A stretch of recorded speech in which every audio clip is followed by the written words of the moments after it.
Ils disent qu'il y a un navire que Alassane Ouattara est en train de faire venir déchets toxiques en Côte d'Ivoire. Et Alassane Ouattara, tu dis aux gens que tu as fait croissance de 10 chiffres, de croissance de 1000 chiffres, et puis tu te vas prendre déchets toxiques pour venir verser sur les gens. Bah, flotteur. Alassane Ouattara, tu n'es pas ce que tu veux faire croire. Et ce mensonge-là, parce que quand quelqu'un ment, la personne veut atteindre un objectif. Une fois que tu arrives à toucher tes objectifs-là, il devient ridicule. Et donc, ils étaient tellement pressés dans leurs mensonges qu'ils n'ont même pas pris le temps de bien écouter la télévision. Ils sont tombés dans le mensonge en même temps. Ils disent que le bateau qui va venir en Côte d'Ivoire, là, c'est pas bon d'être. Ce bateau-là, c'est un bateau qui est dangereux. Et ce bateau-là, c'est un bateau, quand ça va venir là, ce qu'il y a dedans là, ça peut faire exploser la Côte d'Ivoire 10 fois. Et ça là, pourquoi Ouattara peut faire ça? Mais là où ils se sont trompés dans leurs mensonges, c'est que quand tu veux mentir, tu veux tellement bien faire vite, ils disent que ça contient 20 000 tonnes de nitrate d'ammonium et que c'est accosté à Abidjan actuellement là et que c'est pas bon. Voilà ce qu'ils ont dit. Et donc nous on a pris le temps. Il y a eu le communiqué du port d'Abidjan, tout ça là. Nous on dit on s'en fout de ça. À partir du moment où tu es accusé, tu es partie prenante, moi je ne m'occupe pas de tes déclarations. Et donc là, j'ai pris une première vidéo de TV5. J'ai pris une première vidéo de TV5 que je vais jouer ici pour que tout le monde écoute. Est-ce que la cargaison là est arrivée à Abidjan ou bien n'est pas arrivée? Peut-être que c'est arrivé, mais les autorités du port veulent nous mentir. Donc moi, je ne peux plus avoir confiance en nous à partir du moment où vous devenez partie prenante. Donc, voici ce que TV5 nous dit. Écoutez très bien. Depuis le port d'Abidjan, la menace est encore invisible.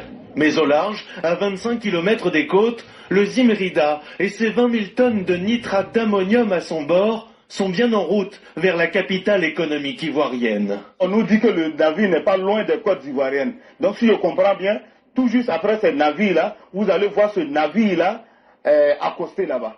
Le bateau, qui devait accoster dans moins de 24 heures, est suspecté d'une avarie de sa cargaison, assez inquiétante pour provoquer dès ce lundi une réunion entre les autorités du pays, le propriétaire de la marchandise et le transporteur pour un examen approfondi. En attendant, les responsables du port d'Abidjan affirment que le navire restera en rade extérieure, en dehors des eaux ivoiriennes. 20 000 tonnes de nitrate d'ammonium, c'est un volume plus de 7 fois supérieur à la quantité qui avait provoqué l'explosion dans le port de Beyrouth en 2020. Hautement dangereuse, la cargaison du Zimrida débute sa traversée controversée en août dernier, depuis la Russie, à bord d'un autre bateau, le Ruby. Après une tempête en mer, il est immobilisé plusieurs semaines au large des côtes anglaises. D'après une ONG française et plusieurs médias britanniques, la cargaison est alors transférée sur le Zimrida avant de reprendre sa route vers Abidjan aujourd'hui, où il est prévu que soient déchargées 3000 tonnes de ce nitrate d'ammonium utilisé comme fertilisant dans l'agriculture. Maintenant, nous posons la question. Qui sont ceux-là qui ont commandé ces marchandises-là pour le compte de la Côte d'Ivoire? Ils doivent être attendus. Comment un navire qui est aussi dangereux, dont on nous parle, peut rentrer dans le pays avec le problème des déchets toxiques qui s'est produit là? Tout le monde est traumatisé. Ce traumatisme, réveillé par l'arrivée du Zimrida à Abidjan, c'est l'affaire du Probo Koala. En août 2006, ce navire affrété par une société suisso-néerlandaise avait débarqué plus de 500 mètres cubes de déchets hautement toxiques dans la capitale économique ivoirienne. Ces déchets avaient été déversés de façon sauvage en plusieurs endroits et avaient provoqué la mort de 17 personnes et l'intoxication de dizaines de milliers d'autres. Donc vous avez bien entendu la vidéo. Dans la vidéo, il est bien dit à tous ceux qui veulent comprendre que le navire s'appelle Zimrida et que le navire était en direction de la Côte d'Ivoire, mais que le navire n'est pas rentré dans les eaux ivoiriennes, n'est pas rentré dans les eaux territoriales ivoiriennes. Le monsieur le dit, il dit, voilà les limites, les limites en mer. Et c'est pourquoi ils ont parlé de en rade extérieure. Ça veut dire que le bateau n'est jamais rentré sur le territoire ivoirien, même dans les eaux. C'est ce que ça veut dire. Mais là où beaucoup d'hommes ont fait l'amalgame, c'est de confondre le Zimrida et un autre bateau qui s'appelle le Ruby et de faire rapidement l'amalgame. Écoutez cette deuxième vidéo.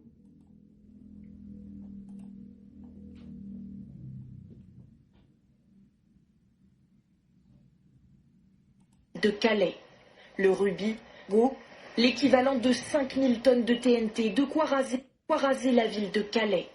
Le Ruby transporte une cargaison d'engrais hautement explosifs, du nitrate d'ammonium. 20 000 tonnes au total, c'est 7 fois plus qu'en 2020 à Beyrouth. La même substance stockée dans un entrepôt avait explosé et rasé le port. Plus de 200 morts, 6500 blessés. Le navire n'a aucun endroit où accoster depuis près de 2 semaines, car son hélice, son gouvernail, sa coque ont été endommagés lors d'une tempête. Tous les ports craignent une catastrophe. Comment l'éviter? qu'à un moment donné, ce navire, il faudra le traiter, ou que ce soit. Les deux seules solutions, c'est soit on le met à quai dans un port sécurisé, soit on le traite au mouillage, c'est-à-dire on met le bateau à l'abri et on le décharge par des barges. Au moins une vingtaine de barges nécessaires. Le cargo a quitté la Russie en août dernier. Pris dans une tempête, il a dû faire escale en Norvège avant de repartir, refusé ensuite en Lituanie. Depuis, il erre sur les côtes britanniques. Sa destination finale, Malte. Mais l'île refuse de l'accueillir tant qu'il n'est pas vidé de sa cargaison. Côté français, les autorités surveillent chaque mouvement du navire. Nous sommes en contact régulier avec l'armateur qui se montre collaboratif. D'ailleurs, celui-ci a dépêché un remorqueur pour pouvoir lui apporter une assistance dans la zone de mouillage où il est actuellement. La préfecture maritime l'assure, aucun risque qu'il n'accoste dans un port français.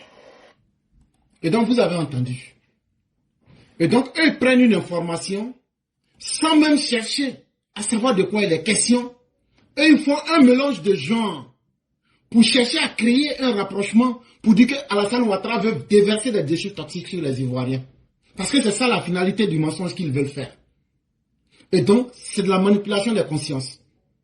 Quand on a affaire à un problème aussi sérieux comme celui-ci, on prend le temps d'être très factuel et d'être très correct dans ce qu'on dit aux gens pour éviter tout amalgame. Et donc, leur première erreur, c'est de confondre deux bateaux différents. La deuxième erreur qu'ils ont eu à faire, c'est que nous n'allons pas nous baser forcément sur ce que les autorités disent. Donc, on a pris deux systèmes de vérification des navires. Comme de la manière, quand tu vois les avions là, se déplacer là, il y a le GPS qu'on appelle le système de positionnement global. C'est ce que ça veut dire, Global Positioning System. C'est ce que GPS veut dire. Pour les bateaux là, moi j'ai poussé les recherches. Pour les bateaux là, il y a 24 satellites qui sont positionnés à 25 km en haut de nous pour surveiller le monde entier. Pour les bateaux seulement. Je le répète, il y a 24 satellites pour surveiller les bateaux qui sont sur les mers dans le monde là. Il y a 24 satellites qui sont positionnés à 25 km. Ici, c'est écrit, ils ont dit 25 000 mètres d'altitude. Mais ça veut dire 25 km. En haut, là, 25 km en haut, ces satellites-là, les 24 satellites-là sont là pour surveiller tous les bateaux du monde. Maintenant, si on peut surveiller les bateaux, est-ce que ce que j'ai dit là, c'est de l'argent comptant pour dire non, non, non, c'est pas arrivé en eau ivoirienne, c'est comme ci, c'est comme ça, c'est mamie, c'est l'auto. Éclaireur, on veut bien te croire, mais il faut nous donner une réponse qui soit vraie pour qu'on puisse vérifier. Donc, je vais mettre un premier lien. C'est www.vesselfinder.com. Et je vais remettre un deuxième lien pour qu'on va refaire le même travail qu'on a fait pour l'ONU là. On va refaire le même travail avec un ou les deux. Donc, je vais mettre le deuxième site qui s'appelle marinetraffic.com. Ça veut dire quoi? Ça veut dire Vessel Finder, je vais lire, et ceux qui veulent taper peuvent le faire. Vous tapez www.vol, c'est ce qu'on appelle VESSELFINDER.com. Quand tu tapes ça, on va maintenant aller ensemble et on va vérifier. Et vous allez comprendre que nous ne sommes pas dans les sentiments pour dire non, ça c'est vrai, ça c'est faux. Quand vous avez tapé ça, ça va vous envoyer sur la page de marinetraffic.com. Quand vous êtes sur la page de marinetraffic.com, vous allez voir à votre gauche, vous allez voir, on vous demande, il y a une barre de recherche là-bas. S'il y a quelqu'un qui fait le jeu avec moi, on va aller ensemble. Vous allez voir la barre de recherche. Et quand vous voyez la barre de recherche, vous tapez Zimrida. Ça, c'est le nom de ce bateau. Et je vais taper ici. Quand tu tapes Zimrida, ça te fait sortir le nom du bateau. Je vais doucement pour permettre aux uns aux autres de pouvoir faire la même recherche que moi.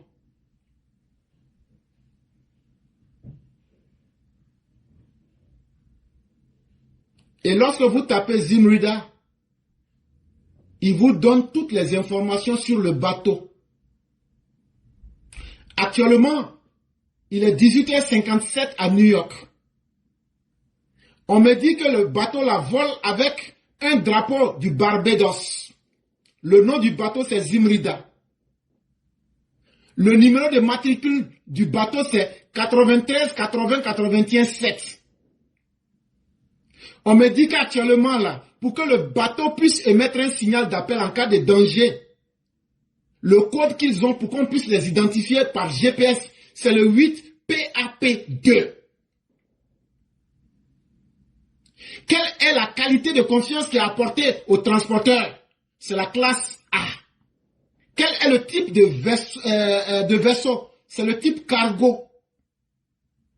Actuellement, on me dit que le bateau évolue à 1,5 km par heure sur l'eau. Et on me dit, dès que j'ai tapé là, ça fait la deuxième minute l'information qu'ils me donnent là. On a la deuxième minute, parce que c'est quand on avait la page, on a la deuxième minute. Et le bateau se trouve où? Le bateau se trouve en pleine mer. Mais le bateau n'a pas atteint la côte d'Abidjan.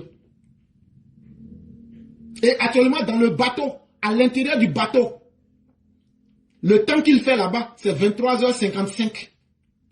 UTC.0.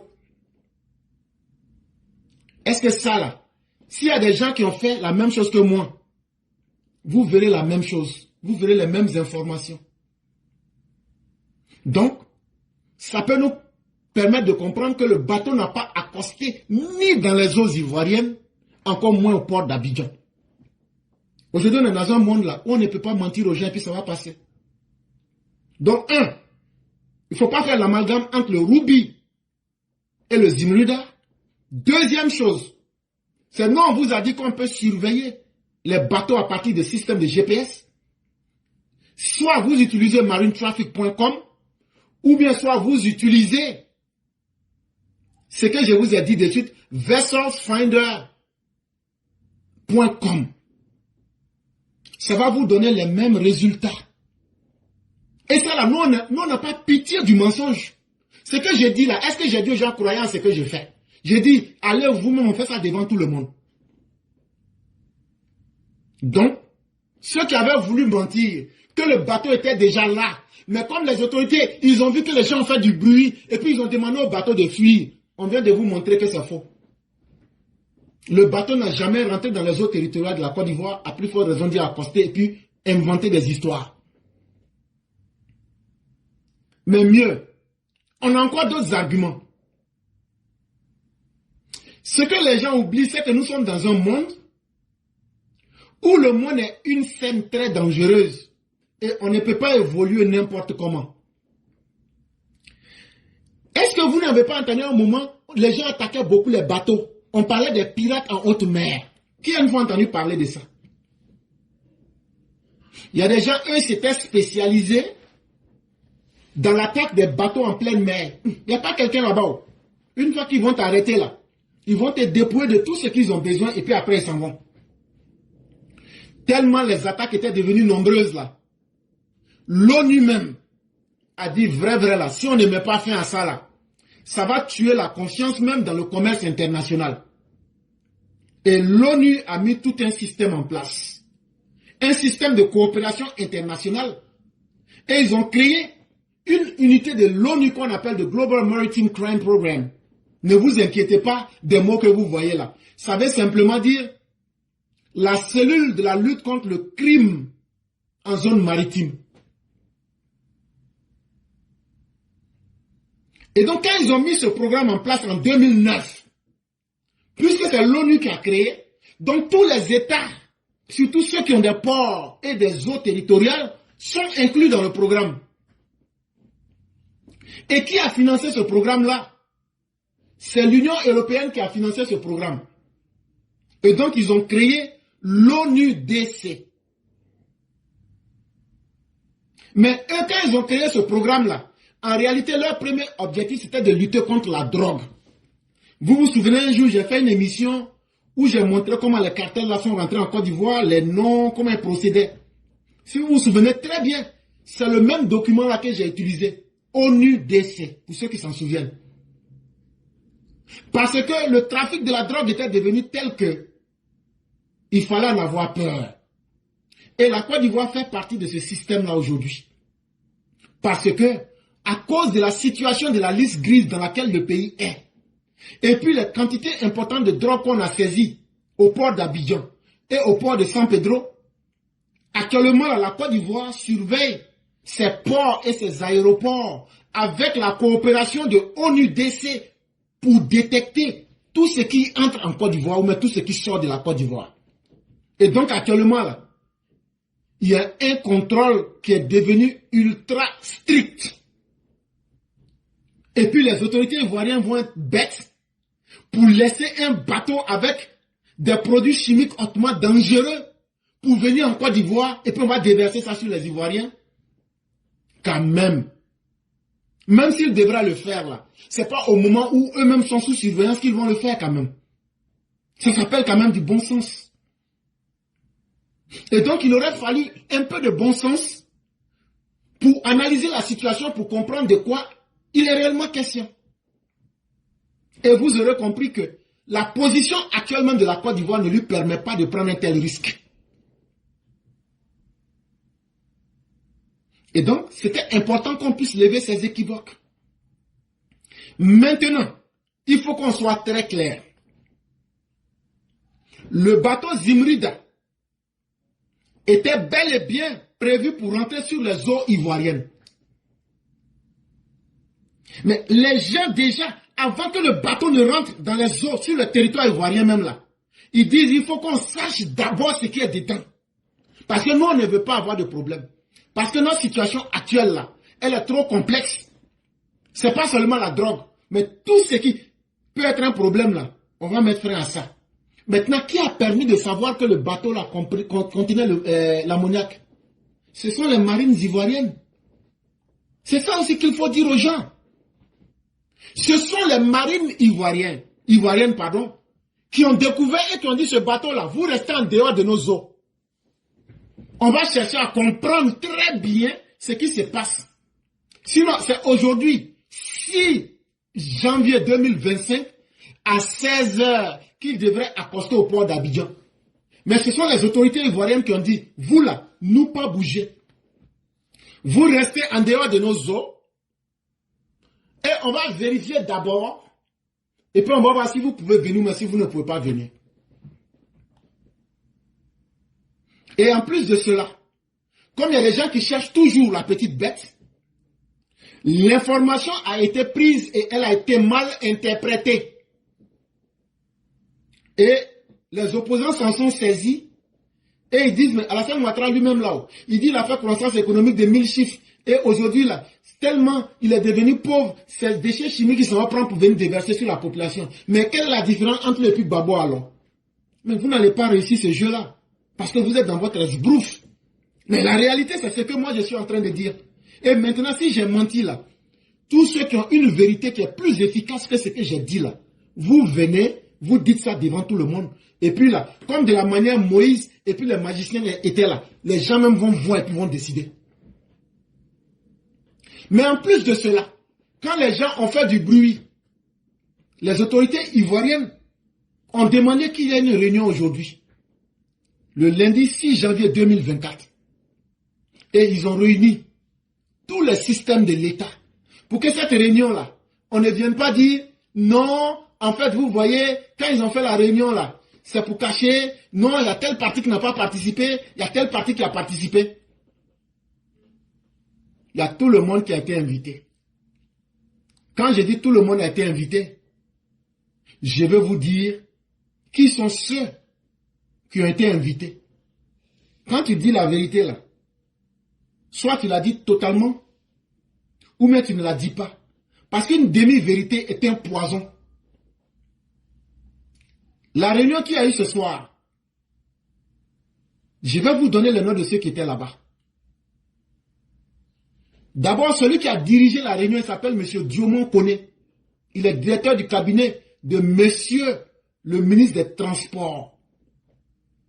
Mais lui, son Koné là, c'est écrit avec C. Ça ne nous intéresse pas. C'est lui qui a dirigé la réunion. Le ministère d'État tenait vraiment envoyé son représentant là-bas. Adjoumani a envoyé son représentant là-bas. Sangafoye a envoyé son représentant là-bas. Le ministre du Commerce et de l'Industrie a envoyé son représentant là-bas. Le directeur général des affaires maritimes et portuaires, la DGAMP, était là-bas lui-même en personne. La direction générale de la douane était là-bas. La direction du port autonome d'Abidjan était là-bas. Le centre ivoirien anti-pollution, le CIAPOL, était là-bas. Maintenant, le président Alassane Ouattara était là-bas. Ils ont fait partie un membre du Conseil national de sécurité. L'Office national de la protection civile, ONPC, était là-bas. La commission de l'interdiction des armes de destruction massive en Côte d'Ivoire, qu'on appelle le CIADMACI, était là-bas. Il y avait la direction de la protection des végétaux et du contrôle de la qualité, la DPVCQ, qui était là-bas. Il y a la gendarmerie et la police du port autonome d'Abidjan qui étaient là-bas. Et il y a les opérateurs concernés. Ça veut dire, celui qui avait payé des produits pour faire venir là, lui il était là-bas. Il y avait le représentant des armateurs. Ça veut dire, celui qui est le propriétaire du bateau. Et il y avait les chargeurs. Même les dockers étaient là-bas. Ce que beaucoup ne veulent pas qu'on vous dise là. Nous sommes dans un monde où quand tu payes une marchandise, et puis tu veux que la marchandise n'a qu'à quitter un point A pour aller à un point B là. Si le produit doit passer sur l'eau, ça va venir en bateau. Et c'est ça qui dynamise le commerce international. Donc, pourquoi tous ceux-là ont été invités? C'est pour faire preuve de transparence. Si les autorités avaient quelque chose à cacher là, est-ce que tout cela peut mentir aux Ivoiriens? Je ne crois pas. En plus de l'effort qui a été fait par la marine ivoirienne, mais beaucoup semblent ignorer ce facteur. Ça veut dire quoi? C'est le lieu de féliciter notre marine qui fait correctement son travail, qui a tenu ce bateau en respect jusqu'à ce qu'on puisse savoir qu'est-ce qu'il y a dedans et comment il faut traiter le bateau. Maintenant, qu'on vous a démontré l'effort qui a été fait par le gouvernement, qui a commandé ce bateau qui contient le nitrate d'ammonium? Ça, c'est important. Et d'abord, il faut dire à nos parents, de la manière on prend une voiture pour quitter un village pour aller dans un autre là. Ça, c'est sur la terre. Mais quand tu voyages en l'air, ça, c'est avion.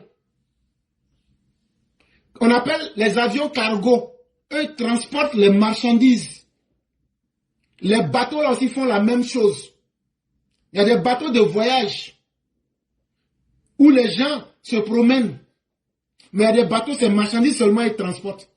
Donc le bateau est un moyen de déplacement, mais surtout de transport. Donc là, n'importe qui ici, si tu es un commerçant là, et que les marchandises que tu as là, tu veux faire quitter ça en Chine, en Japon ou même quelque part, et puis ce sont des marchandises qui ne peuvent pas rentrer dans l'avion là, tu peux demander un bateau. Et donc le bateau va servir de moyen de transport pour faire déplacer ta marchandise d'un point A à un point B. Ça, ce n'est pas un péché. Mais, si vous avez bien suivi la vidéo, on vous a bien dit quelle était la destination finale du Ruby. Mais jusqu'à aujourd'hui, là, qui peut vous dire quelle est la destination finale du Zimrida? Ça va vous étonner. Le Zimrida ne passe pas seulement en Côte d'Ivoire. C'est un bateau qui va finir sa destination en Tanzanie. Ça va finir par Abidjan. Ça commence à Abidjan. Ça va en Angola. Et puis ça finit en Tanzanie. Ah, donc les trois pays-là ont décidé de se partager les déchets toxiques, quoi. Non, soyez un peu plus sérieux. Tout le monde ne peut pas être corrompu. La réalité, elle est la suivante. Celui qui a commandé la marchandise, quand il commande la marchandise, là, la destination finale, là, c'est en Côte d'Ivoire. Si toi, tu as commandé ta marchandise et que la destination finale, c'est en Côte d'Ivoire, une seule personne ne peut pas souvent commander un bateau, ça coûte cher. C'est pourquoi ça va faire Côte d'Ivoire et les deux autres pays que je vous ai cités. Maintenant, quand il vient en Côte d'Ivoire, là, avant de rentrer en Côte d'Ivoire, le marchand qui a commandé de la marchandise, là, il doit forcément donner toutes les informations à la douane. À la douane du port. Avant que le bateau n'arrive. Avec tous les renseignements. Maintenant, quand la marchandise arrive là, toutes les informations qui ont été transmises au port destinataire. Donc, quand le bateau arrive, les autorités du port prennent la responsabilité de vérifier ce que le commerçant leur a dit. Et puis ce que eux ils ont vu là, est-ce que c'est la même chose? Il y a des marchandises, on peut vérifier avec les yeux. Mais il y a des marchandises là, il faut des scanners ultra puissants. Et donc selon le moyen qu'il faut, on vérifie très bien. Et quand on finit ça, il procède au dédouanement. Et puis les choses s'en vont. Maintenant, le nitrate qui devait venir là, la Côte d'Ivoire devait avoir combien?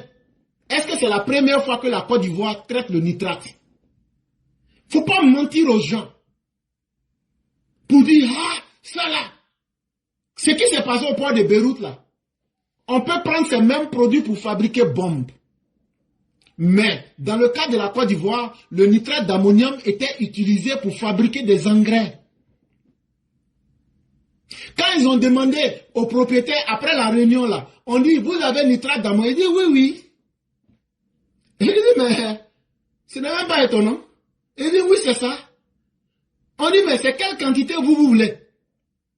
Il dit, nous, on a commandé 19 731,381 tonnes. Il dit, c'est ce qui est dans le bateau. Mais nous, en Côte d'Ivoire, nous, on a commandé 7 654 tonnes. On dit les 20 000 tonnes là, c'est pas pour vous. Parce que quand on dit 20 000, c'est l'arrondissement du chiffre exact que je vous ai donné. Hein. Sinon, pour être très précis, le chiffre est 19 737,381 tonnes. On dit tout ça là, c'est pour vous. Ils disent 1. On dit pour vous, c'est combien dedans? Il dit pour nous là, c'est 7 654. C'est déchets toxiques ou bien c'est pour faire quoi? Il dit non. Il y a des centres là, c'est pour l'engrais. Il dit c'est l'engrais. Ce sont des produits qu'on utilise, qu'on mélange. Quand ça vient là, il y a des usines qui sont là, qui sont spécialisées à faire le mélange. Quand ils font le mélange là, nous on prend ça et puis on vend ça comme engrais. On dit non, c'est tout. Il dit oui, oui. Il dit donne-nous un peu nos partenaires là. On a des partenaires en Angola, voilà leur nom, voilà leur papier. On a des partenaires en Tanzanie, voilà, c'est nous trois là, on s'est associés et puis on a pris bateau là. C'est là les gens disent, ok. Donc avant d'accuser quelqu'un, qu'il y a un produit dangereux pour faire l'amalgame sans rien comprendre là, et puis pour tromper la conscience populaire, sans même permettre aux gens de parler, il faudra que nos opposants arrêtent la désinformation. Parce que ce n'est pas une attitude sérieuse et ce n'est pas responsable. Et donc le gouvernement, à travers les personnes que j'ai citées, les opposants, vous aurez beaucoup à faire. Parce que vous voulez surfer sur l'histoire du Probo Koala pour essayer de dire que Alassane Ouattara fait un rapprochement et accuser le gouvernement de vouloir déverser des produits hautement toxiques sur les Ivoiriens. Et avec une interprétation malhonnête, vous allez salir l'image du gouvernement et pouvoir passer à une attaque médiatique et même militaire. Ça ne prospérera pas. Et donc, mesdames et messieurs, pour ne pas abuser de votre temps, je crois qu'on a été suffisamment clair. Maintenant, si ce qu'on a dit n'est pas vrai, j'attends les spécialistes qui peuvent venir nous clarifier la situation. Si le gouvernement fait quelque chose qui n'est pas bien là, vous savez que moi je vais dire. La dernière fois, la semaine passée là, sur la Cour des comptes là, est-ce que je les ai loupés? Est-ce que quelqu'un m'a obligé? Nous là, on va informer les gens. Et on va dire les choses et montrer les preuves aux gens. Sans état d'âme. Parce que Alassane Ouattara est un homme sérieux. Si Alassane Ouattara devait être dans des scandales, il a géré le monde avant de venir gérer la petite Côte d'Ivoire. On allait retrouver son nom dans des scandales. Et c'est au moment où il a fini avec tout ça qu'il va venir se retrouver dans des scandales. Vous n'allez jamais pouvoir le comparer à un inutile comme Laurent Gbagbo. Ça, il faudrait qu'on vous dise ça. Et donc, on va s'arrêter là pour permettre aux autres de prendre la parole et permettre surtout à Mère Blanc de nous faire son édito. Et quand on aura fini, on va laisser la parole à ceux qui veulent la prendre. Bonjour éclaireur Pro-Vérité, bonjour à tous mes condisciples de la digne classe éclaireur Pro-Vérité. Mon édito aujourd'hui a pour titre « À chacun son choix ». La politique sous les tropiques ressemble parfois à une pièce de théâtre dont le contenu peut faire rire, mais aussi il peut faire grincer des dents. Et comme nous le disons chez Éclaireur Pro-Vérité, il faut être averti, éclairé, pour se dire que les quelques mois qui nous séparent de l'élection présidentielle en Côte d'Ivoire représenteront la guerre des nerfs. Et nous y sommes.